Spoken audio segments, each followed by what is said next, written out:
Hello everyone, I hope you all are good.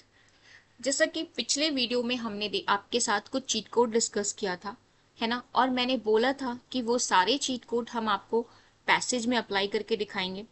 Yes, तो आज मैं आपके सामने पैसेज लेके आई हूँ जिनमें हम उन चीट कोड का अप्लाई करके अपने ऑप्शन को एलिमिनेट करेंगे और फिर उन ऑप्शन में से राइट आंसर सर्च करेंगे। ठीक है, तो जितने लोगों ने वो चीट कोड वाली वीडियोस नहीं देखी है तो प्लीज आप जाके वो वीडियोस देखना। वो वीडियोस बहुत हेल्पफुल होने वाली हैं आप सबके लिए, है ना। उसके बाद फिर आप चीज़ों को पैसेज में अप्लाई करोगे तो आपको खुद समझ में आएगा कि ये छोटी छोटी चीज़ें आपके लिए कितनी हेल्पफुल हैं। चलो, बिना किसी देरी के हम स्टार्ट करते हैं अपना session. Yes, very first slide we have. Yes, यहाँ पे देखो, हम आज आपके सामने वो पैसेज डिस्कस करेंगे जो इन्फरेंस बेस्ड होगा, जिसमें क्वेश्चन पूछता है कि आपको इन्फरेंस बताना है ना। तो सबसे पहले तो आपको ये पता होना चाहिए कि इन्फरेंस होता क्या है। तो इंफॉर्मेशन और लॉजिक से मिलके जो चीजें बनती हैं उसको क्या बोलते हैं, इन्फरेंस, राइट। इंफॉर्मेशन और लॉजिक से जो चीजें मिलके बनती हैं उनको क्या बोलते हैं, इन्फरेंस। अच्छा, जैसे कि अगर मैं थोड़ा सा डेफिनेशन की लैंग्वेज में बात करूं तो क्या बोल सकती हूँ, logical conclusion by analysing the information, observation and evidence. यानी कि आप लेट सपोज आपके सामने एक पैसेज गिवन है ना। आपके सामने एक पैसेज गिवन है, ये रहा आपका एक पैसेज। इस पैसेज में बहुत सारी बातें कही गई हैं, तो आपको इससे ही इंफॉर्मेशन लेके क्या करना है, आपको चीजों को इन्फर करना है ना। आपका इन्फरेंस जो होगा वो पूरे पूरे इस पैसेज में से ही होगा और कहीं से नहीं होगा। ठीक है, आप इसको एनालाइज कर सकते हो, इंफॉर्मेशन को ऑब्जर्व कर सकते हो, एविडेंस कर सकते हो, है ना। उसके हिसाब से आप क्या करोगे, अपना इन्फरेंस निकालोगे। ठीक है, फिर क्या बोल रहा है, it is inductive reasoning looking at a fact and then making a conclusion from those fact. Same चीज है ना, कि आपने उस इंफॉर्मेशन को देखा, पढ़ा, जाना, समझा और वहां से क्या कर रहे हो, आप उसी फैक्ट और इंफॉर्मेशन से अपनी इन्फर निकाल रहे हो। That is known as inference, है ना। आई होप आपको चीजें समझ में आई होगी। चलो मैं थोड़ा और क्लियर कर देती हूँ आपको। Difference between assumption and inference. देखो, लोगों को थोड़ा सा एज्यूम्शन और इन्फरेंस में थोड़ी सी प्रॉब्लम होती है ना। इसलिए मैं यहाँ पे दोनों का डिफरेंस लेके आई हूँ ताकि आपको चीजें और बेटर तरीके से समझ में आए, है ना। जैसे देखिए को क्या है, एज्यूम्शन विदाउट एनी एविडेंस और फैक्ट। एविडेंस, आपका एज्यूम्शन जो होता है वो क्या होता है, बिना किसी एविडेंस के होता है और बिना किसी फैक्ट पे होता है ना। आप वो चीज एज्यूम कर रहे हो, है ना, एज्यूम करना किसी चीज को। और इन्फ्रेंस क्या होता है, inference based on a fact and evidence. लेकिन इन्फ्रेंस जो रहता है वो किस पे बेस्ड होता है, आपके फैक्ट्स पे बेस्ड होता है और आपके एविडेंस पे बेस्ड होता है ना। चलो मैं एक छोटा सा एग्जांपल देती हूँ, शायद आपको चीजें और क्लियर हो। चलो, जैसे कि मौसम बिगड़ा, है ना, बहुत काले काले बादल छाने लगे, है ना। तो अब आप इस मौसम को देख के क्या इन्फर करोगे, आप ये बोल सकते हो कि शायद आज बारिश होने वाली है, शायद आज बारिश होने वाली है। तो ये शायद शब्द जो आपने यूज करा, समझ रहे हो, ये जो आपने शायद शब्द यूज करा ये क्या है, ये आपका एज्यूमशन दिखाता है कि आप कुछ एज्यूम कर रहे हो, है ना। शायद बारिश होने वाली है, तो ये क्या किया, ये आपने एज्यूम किया, इसमें कोई एविडेंस वाली बात नहीं है, कोई तथ्य वाली बात नहीं है ना। चलो, अब इन्फ्रेंस देख लो। शायद आपने ऐसा नोटिस करा है बहुत पहले कि कभी जब भी ऐसे बादल होते हैं जनरली बारिश होती है ना। तो अब आप यहाँ पे क्या बोलोगे, आज बारिश होने वाली है, आज बारिश होने वाली है। आपने क्या किया, आपने ऐसा एनालाइज करा है पहले कहीं पे, या फिर ऐसा आपके पास एविडेंस है कि ऐसे मौसम होते हैं तो बारिश होती है ना। तो यहाँ पे देख रहे हो, एक शायद वर्ड से चीजें कितनी डिफरेंस हो गई। शायद लगा दिया आपने तो वो क्या बन गया, आपका एज्यूमशन बन गया। लेकिन अगर आप बिना शायद के वो बातें बोल रहे हो तो वो क्या हो गया, आपका इन्फरेंस हो गया। ठीक है, इन शॉर्ट अगर मैं बोलूं तो मैं ऐसा भी बोल सकती हूँ कि एज्यूमशन आपको पैसेज में डायरेक्ट नहीं दिया होगा, राइट। वो आप चीजें क्या करते हो, खुद से एज्यूम करते हो। ठीक है, पैसेज पढ़ के चीजों को एज्यूम करते हो। लेकिन आपका जो इन्फ्रेंस होगा वो पैसेज में जो भी इंफॉर्मेशन गिवन है, जो भी फैक्ट्स यानी कि तथ्य जो भी गिवन है उसमें से ही आपको निकालना होता है। ठीक है।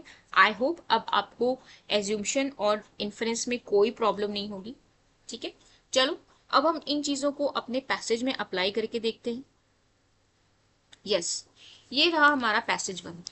देखो, मैं आपके सामने हिंदी और इंग्लिश दोनों में पैसेज लेके आई हूँ, है ना। मैं यही बोलूंगी कि इसको थोड़ा सा पॉज करो और एक बार खुद से समझने की कोशिश करो। ठीक है, फिर नहीं समझ आता है तो आप मेरा सोल्यूशन देखो। ठीक है, ये प्रीवियस ईयर के क्वेश्चन हैं स्टूडेंट्स, ऑलरेडी ये आ चुके हैं यूपीएससी में, हम उनको आपके साथ डिस्कस कर रहे हैं। चलो देखते हैं पहला पैसेज क्या बोल रहा है। Researcher stimulate street light on a artificial grassland plot containing P aphids SAP sucking insect at night. अब देखो, मुझे इतना समझ में आ रहा है कि यस, यहाँ पे किसी स्ट्रीट लाइट की बात हो रही है ना। चलो पढ़ते हैं आगे फिर समझते हैं। These were exposed to two different type of light। अच्छा, यहाँ पे दो डिफरेंट टाइप ऑफ लाइट्स की बात की गई है ना। आप देख सकते हो, ये देखो two different type of lights की बात कही गई। अब white light similar to newer commercial LED light, यानी कि यहाँ पे व्हाइट लाइट का सिमिलर, देखो सिमिलर मैंने क्या बताया था आपके चीट कोड में, अगर आपको याद हो तो this is the continuity word, है ना, जो कंटिन्यूटी शो करता है। तो व्हाइट लाइट का यहाँ पे सिमिलरिटी किसके साथ दिखाई है, आपकी एलईडी लाइट के साथ, कमर्शियल एलईडी लाइट, है ना, कमर्शियल एलईडी लाइट के साथ। And amber light similar to the sodium street, और एम्बर लाइट को किसके साथ सिमिलर बताया है, सोडियम स्ट्रीट लाइट के साथ, है ना। एम्बर लाइट जो है वो किसके साथ है, आपका सोडियम स्ट्रीट लाइट के साथ है। देखो फिर क्या बोल रहा है, the low intensity amber light. अब यहाँ पे इंटेंसिटी की बात कैसी कही गई है, लो बोली गई है, कि ये लो इंटेंसिटी वाली बात हो रही है ना। लो intensity light was shown in inhabit, inhabit मतलब क्या होता है, किसी चीज को रोकना, है ना। Inhabit rather than induce, induce करने के अलावा वो क्या कर रहा है, चीजों को रोक रहा है। Flowering in the wild plants, अच्छा वाइल्ड प्लांट्स में जो फ्लावरिंग होती है उनको रोक रहा है। ऑफ द पी फैमिली, जो पी फैमिलीज में है, which is a source of food, जो क्या है, सोर्स ऑफ फूड है किनके लिए, पी एफिड्स के लिए, जो कि ग्रासलैंड में है। द नंबर ऑफ एफिड्स, जो एफिड्स हैं, was also significantly surpass, significantly surpass मतलब उनका जो नंबर है वो क्या हो रहा है, धीरे धीरे कम होता जा रहा है। Under the light treatment due to the limited amount of food available, क्योंकि उनके लिए प्रॉपर उनको फूड नहीं मिल रहा। ठीक है, चलो अब ये पैसेज पढ़ के तो मुझे इतना पता चला कि भाई जो स्ट्रीट लाइट है ना, उनका इफेक्ट बता रहा है। कौन सी दो टाइप की स्ट्रीट लाइट की बात की गई है, व्हाइट लाइट जो कि सिमिलर है एलईडी लाइट की तरह, है ना, और आपकी एम्बर लाइट जो कि किसकी तरह है, सोडियम स्ट्रीट लैम्प की तरह है। तो वो ये बोल रहे हैं ये लाइट जो है वो किनके लिए घातक है, जो आपके पी फैमिली के जो है एफिड्स उनके लिए घातक है। क्यों, क्योंकि वो उनका फ्लावरिंग प्लांट को डिस्ट्रॉय कर रहे हैं और वो उसकी वजह से अपना फूड नहीं बना रहे हैं, क्योंकि वो उनका सोर्स ऑफ फूड वही है और आप वो ही खत्म कर दे रहे हो। तो ये क्या है, ये इनके जो साइकिल है उनकी इकोसिस्टम की, उसको वो अफेक्ट कर रहा है ना, बिल्कुल अफेक्ट कर रहा है। चलो अब अपना क्वेश्चन देखते हैं कि क्या बोल रहा है। Best reflect the most critical inference, inference की बात चल रही है यहाँ पे, है ना। तो देखो सबसे पहला ऑप्शन पढ़ो क्या बोल रहा है, low intensity light has more adverse effect on plant as compare to high intensity light. अब देखो मैंने आपको ये चीज देखो बताई थी कि जब किसी चीज की बात नहीं हो रही है, जैसे देखो हाई इंटेंसिटी लाइट की कहीं पे बात हुई थी क्या, यहाँ पे नहीं, है ना। तो ये कैसे वर्ड्स होते हैं जिनकी बात नहीं होती है, वो स्कोप ट्रैप के वर्ड होते हैं, एज यू ऑल नो, है ना, हमने डिस्कस करा था इसके बारे में। तो ये ऑप्शन इस वजह से भी आपका एलिमिनेट होता है। दूसरी वजह और है, दूसरी वजह ये है कि जब कहीं भी आपको पैसेज में कंपैरिजन नहीं दिया हुआ है और ऑप्शन में आपको किसी चीज से कंपेयर करके दिखाया हुआ है, इसलिए भी वो ऑप्शन क्या होता है, गलत होता है। ठीक है, देखो ये चीजें हमने आपको चीट कोड में नहीं बताई थी, लेकिन पैसेज सॉल्व करते करते आपको काफी कुछ ऐसी नई चीज मिलेगी जो आपको और भी ऑप्शन एलिमिनेट करने में हेल्पफुल होगी। इसलिए वीडियो देखना लास्ट तक बहुत जरूरी है, क्योंकि बीच बीच में कुछ ऐसी चीजें भी मैं आपको बताऊंगी जो हम वहां पे मिस कर गए थे। ठीक है, तो आई होप ये समझ में आया होगा कि अगर पैसेज में किसी भी चीज का कंपैरिजन नहीं किया गया है तो ऑप्शन में देता है आपको कंपैरिजन, तो वो चीज क्या होती है, गलत होती है। इस वजह से हम ना ऑप्शन नंबर ए को एलिमिनेट कर दिया। चलो अब ऑप्शन नंबर बी देखो क्या बोल रहा है, light pollution can have a permanent adverse impact on a ecosystem. हम देखते हैं, yes it may be the answer, है ना, लेकिन हम बाकी चीजों को भी देख लेते हैं। White light is better for flowering of plant as compared to the light of others color। अब देखो अगेन यहाँ पे कंपैरिजन की बात आ गई। अभी मैंने आपको बताया है ना कि जब पैसेज में कहीं कंपैरिजन नहीं दिया हुआ है तो आप ऑप्शन में कैसे कंपेयर कर सकते हो, है ना, यही चीज बताई मैंने। तो देखो इस वजह से भी ये भी हमारा ऑप्शन कैंसिल, राइट। नेक्स्ट देखो क्या बोल रहा है, proper intensity of light in an ecosystem is important not only for plants but also but for animals too। यानी कि जो प्रॉपर इंटेंसिटी है, अब देखो आपको लो इंटेंसिटी की बात तो यहाँ पे मिली थी पैसेज में, है ना, ये देखो लो इंटेंसिटी की बात तो मिली थी, लेकिन प्रॉपर इंटेंसिटी जैसी कोई बात है क्या यहाँ पे, बताओ। आपको पता है क्या कि प्रॉपर इंटेंसिटी में ये सारी चीजें इफेक्ट नहीं करेंगी, ऐसा कुछ है क्या, नहीं ना। जब नहीं बोला है तो वो क्या हो जाएगा, ऑप्शन गलत हो जाएगा, ठीक है। तो इस वजह से हमारी प्रॉपर इंटेंसिटी की वजह से ये क्या हो गया, गलत हो गया। एक और चीज स्टूडेंट, मैंने आपको बताया था कि लॉजिकल स्टेटमेंट जो होते हैं, जरूरी नहीं कि नॉट लग गया तो वो क्या हो गया, लॉजिकल स्टेटमेंट गलत हो गया।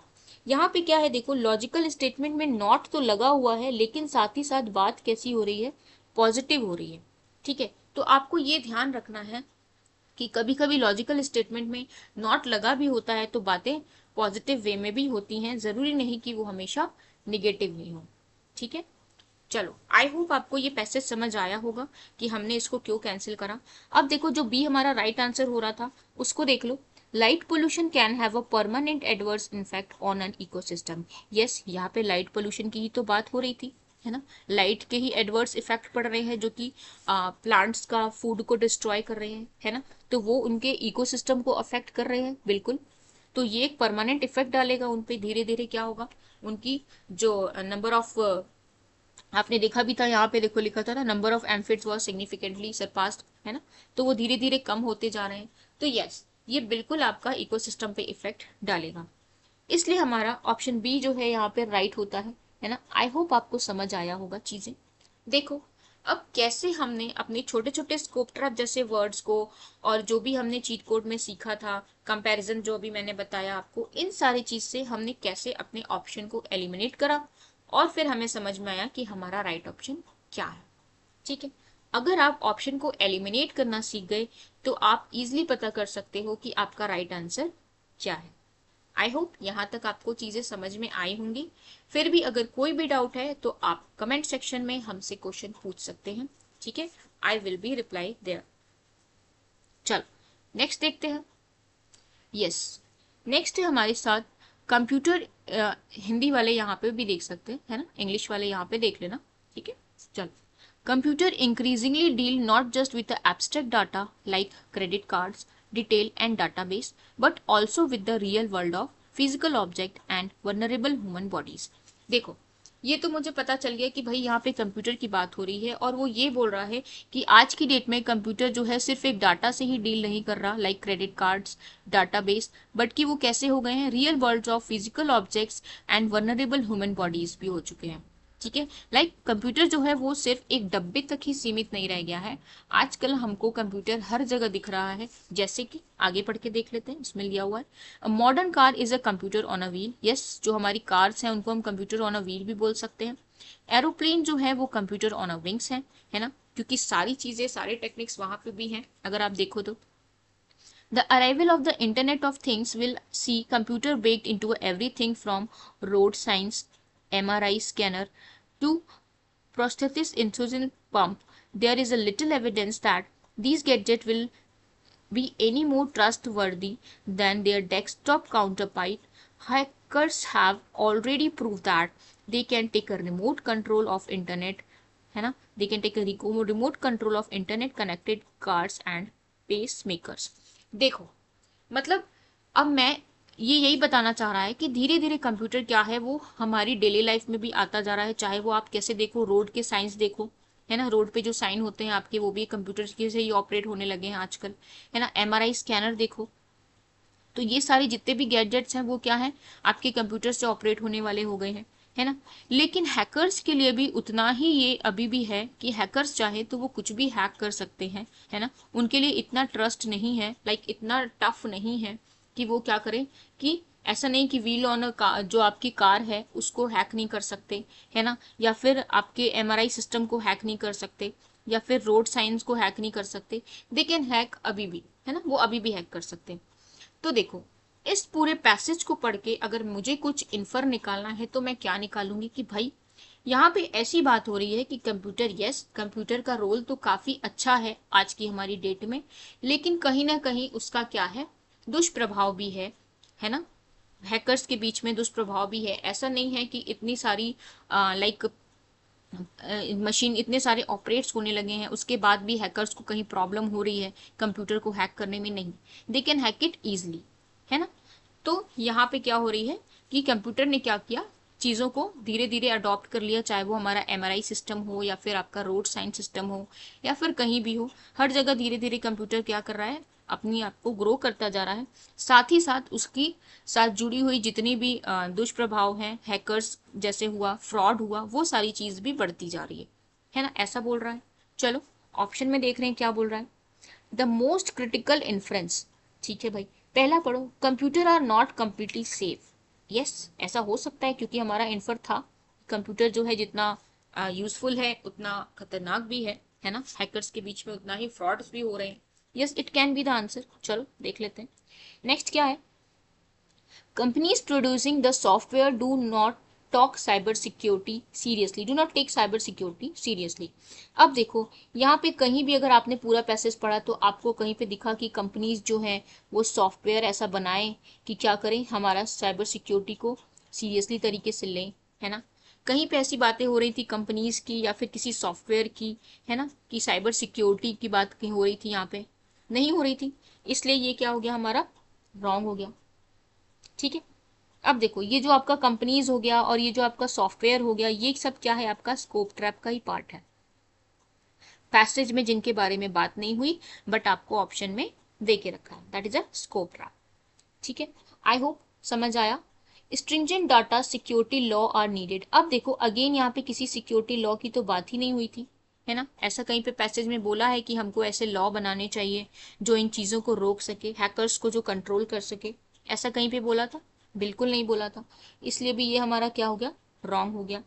अगेन स्कोप ट्रैप जैसे वर्ड का यूज हुआ, वर्ड प्ले भी बोल सकते हैं हम इसको, है ना, चाहे आप वर्ड प्ले बोलो या फिर आप क्या बोलो, स्कोप ट्रैप बोलो, दोनों सही है। नेक्स्ट देखो क्या है, the present trend of communication technologies will affect our lives in a future. Affect our lives in a future, ये तो आप पैसेज अगर पढ़े हो तो आपको खुद समझ में आ रहा होगा भाई, हमें तो अभी ही इतना अफेक्ट देखने को मिल रहा है ना, अभी ही चीजें इतनी वर्ड्स होती जा रही हैं, इतना खतरा बढ़ता जा रहा है, तो फ्यूचर में तो जो होगा सो होगा ही, है ना। फ्यूचर से रिलेटेड यहाँ पे कहीं बातें नहीं कही गई थी, इसलिए भी ये ऑप्शन हमारा क्या होता है, रॉन्ग होता है। समझ आया आपको।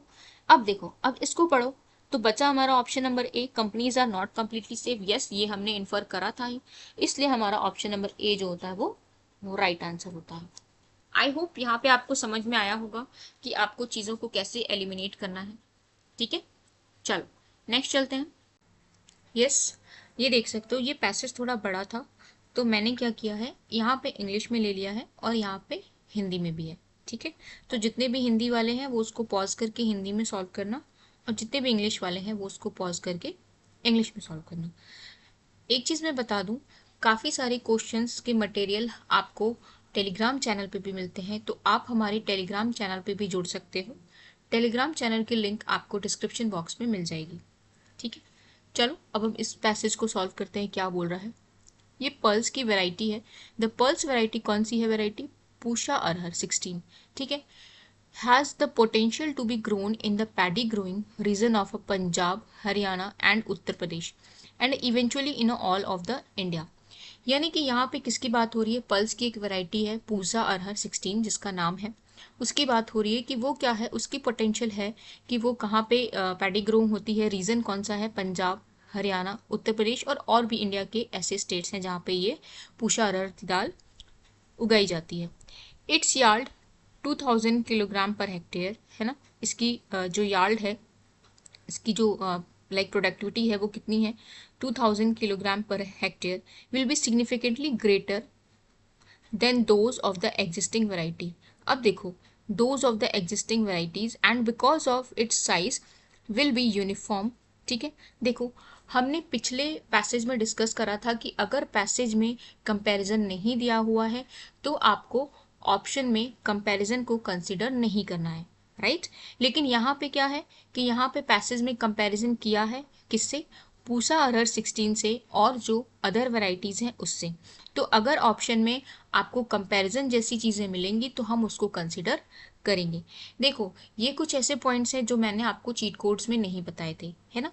जैसे जैसे मुझे याद आएगा वो मैं बताऊंगी। क्या होता है ना कि हम एक साथ सारी चीज़ें कई बार हमारे दिमाग में नहीं आती हैं, बट प्लीज़ आप हमारे सेशन में जुड़े रहिएगा, आपको ऐसी बहुत सी चीज़ें मिलेंगी जो आपके लिए काफ़ी हेल्पफुल होंगी। और मैं आपसे ये बोलूँगी, ये जो छोटी छोटी चीज़ें मैं आपको बीच में बता रही हूँ, आप प्लीज़ उसको नोट डाउन करके रखिए ताकि रिवीजन करने में आपको ईजी रहे, ठीक है। It will be amenable to the mechanical harvesting, है ना। ये क्या है? मैकेनिकल हार्वेस्टिंग की बात हो रही है यहाँ पे। An attractive feature an attractive feature for a farmer in a northern India who currently use this technology for a paddy। यानी कि मैकेनिकल हार्वेस्टिंग की जो टेक्नोलॉजीज यूज़ कर रहे हैं वो इनके लिए क्या है, जो नॉर्दर्न फार्मर है उनके लिए क्या है, अच्छी है, एक अट्रैक्टिव बन के आ रही है। मोस्ट इंपॉर्टेंट अरहर स्ट्रॉ अनलाइक पैडी स्ट्रॉ, यानी जो अरहर स्ट्रॉ है वो क्या है, अनलाइक इन द सेंस क्या होता है, अलग, डिफरेंट। तो कुछ ऐसी अरहर स्ट्रॉ है जो इस पूसा अरहर से डिफरेंट है। कैसे? पूसा अरहर जो क्या है वो ग्रीन है आपकी। ग्रीन मतलब क्या हो गया यहाँ पे कि वो क्या है, इको फ्रेंडली है ना, हमारे इन्वायरमेंट को उतना लाइक हानिकारक नहीं होता जितना अदर वेराइटीज से होता है। Can be plugged back, plug back in the sense क्या होता है, आप वापस उस पर अपना फिर से पूसा अरहर की पैडी आप ग्रो कर सकते हो, कल्टीवेट कर सकते हो। इन paddy straw the problem is the high silica, जो अदर पैडी स्ट्रॉ हैं उसमें क्या प्रॉब्लम पाई जा रही है कि हाई सिलिका कंटेंट मिल रहा है, which does not allow for a easy decomposition, यानी कि वो क्या करता है, ईजिली डिकम्पोज नहीं होता है। इन केस ऑफ अरहर, अरहर की अगर हम बात करें, the former even after combine harvesting just need to run a rotavator to cut the left over straw into pieces which can be plug back. यानी कि ये पूषा अरहर के केस में क्या होता है कि जैसे उन लोगों ने हार्वेस्ट किया उसके बाद वो क्या करते हैं, उस पर रोटावायर चला देते हैं। ये एक तरह का मशीन होता है ना, जो क्या करता है, बचे हुए जितने भी आपके क्रॉप्स हैं उनको वो पूरी तरीके से ख़त्म कर देता है। और क्या होता है कि फिर वो चीज़ें जो होती हैं आपकी प्लग बैक हो जाती हैं, यानी डिकम्पोज हो जाती हैं। आप वापस से वहाँ पे क्या कर सकते हो, अपना क्रॉप उगा सकते हो, ठीक है। डिकम्पोज वेरी फास्ट, यही चीज़ मैंने बताई आपको। All this is difficult with left over paddy, यानी कि जो बचे हुए पैडी जो हैं, जो और दूसरी वेराइटीज़ हैं उनके साथ ऐसा नहीं होता, वो डिफ़िकल्ट हो जाते हैं किस चीज़ में, that can be easily salvage और प्लग आउट, यानी कि वो इजली साल्वेज नहीं हो पाते, है ना, प्लग बैक नहीं कर सकते हम उनको। इसलिए फार्मर क्या करते हैं, ईजिएस्ट ऑप्शन चूज़ करते हैं किस चीज़ का, बर्निंग इट का। Burning it, simply burning it, आपने एक टर्म भी सुना होगा, स्टेबल बर्निंग, है ना। तो यही होता है जब आप अपने क्रॉप को जला देते हो, that is a stable burning. ये रहा हमारा पूरा पैसेज। अब देखो इस पैसेज को पढ़ के मैं क्या इन्फर कर पा रही हूँ कि यहाँ पे दो टाइप की वैरायटीज़ की बात हो रही है, एक पूषा अरहर और दूसरे अदर टाइप की वैरायटीज़ की, ठीक है। उनका कंपैरिजन चल रहा है और कंपैरिजन में मुझे ये पता चला कि जो पूषा अरहर है वो क्या है, ग्रीन है ना। साथ ही साथ अगर आप पूषा अरहर का कल्टीवेट करते हो तो आप क्या कर सकते हो, प्लग बैक कर सकते हो आराम से। वो जो उसके बचे हुए क्रॉप्स हैं वो ईजिली डिकम्पोज हो जाते हैं। लेकिन other variety of paddy crops के साथ ऐसा नहीं है, ठीक है। उनको डिकम्पोज होने में दिक्कत होती है, लाइक टाइम लग जाता है ना, टफ होता है, थोड़ा सा डिफिकल्ट होता है उनको डिकम्पोज करना, उसके ग्राउंड को वापस से प्लग बैक करना। इसलिए फार्मर क्या चूज़ करते हैं, उसको सिंपली बर्न इट कर देते हैं, यानी स्टबल बर्निंग टाइप की चीज़ें वहाँ पे हो जाती हैं। चलो, आई होप आपको पैसेज समझ में आया होगा। चलो चलते हैं अपने क्वेश्चन की तरफ। यहाँ पे क्या बोला है, रैशनल इन्फरेंस आपको निकालना है, ठीक है। चलो पहला ऑप्शन पढ़ो, farmer income will be higher with a pulse cultivation than the paddy cultivation. अब देखो फार्मर की इनकम की बात तो यहाँ पे कहीं नहीं हुई थी, है ना, कहीं पे बात हुई कि इनकम है।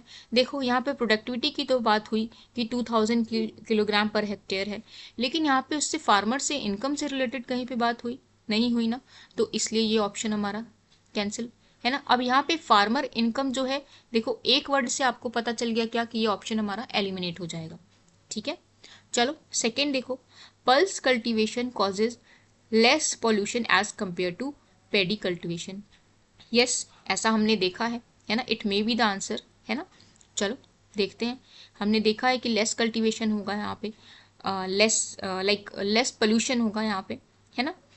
Pearls straw can be use to improve soil quality. Yes, pulse straw जो होता है उससे सॉइल क्वालिटी भी इंप्रूव होती है, जैसे कि यहाँ पे लिखा हुआ था, हमने देखा था कि सॉइल की क्वालिटी इंप्रूव हो जाती है, इजीली डिकम्पोज हो जाता है। तो yes, it may be also the answer. देखते हैं fourth, in the context of the northern India agriculture paddy straw has no usefulness. अब देखो यूजफुलनेस ये क्या हो गया, एक्सट्रीम वर्ड हो गया ना, this is the extreme word, हमने पढ़ा भी था अपने चीट कोड में। तो ये एक्सट्रीम वर्ड वाले ऑप्शन तो वैसे भी गलत होते हैं, है ना। और यहाँ पे बोल रहा है नॉर्दर्न इंडिया में वो जो पैडी स्ट्रॉ है उनका कोई यूज़फुल नहीं है, वो यूज़फुल नहीं है।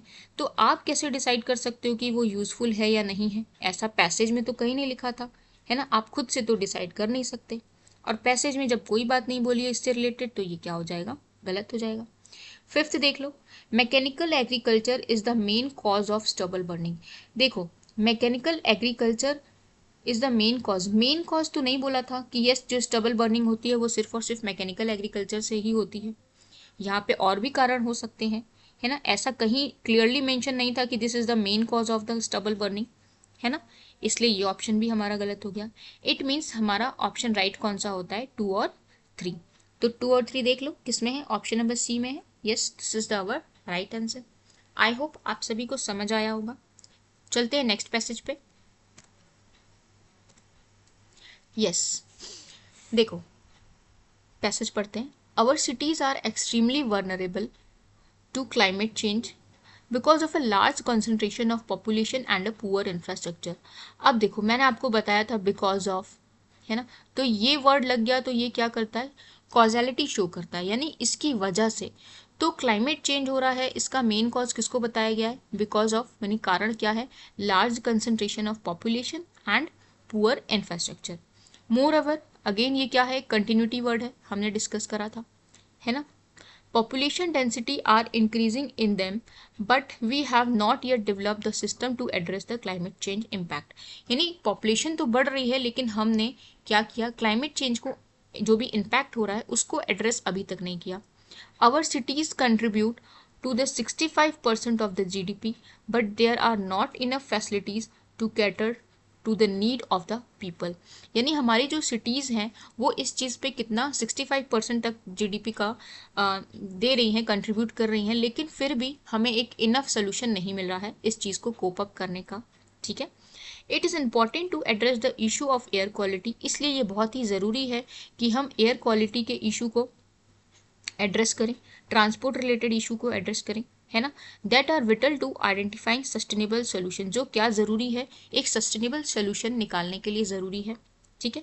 We need to involve citizen in the city planning and create an ecosystem that meet the need of people.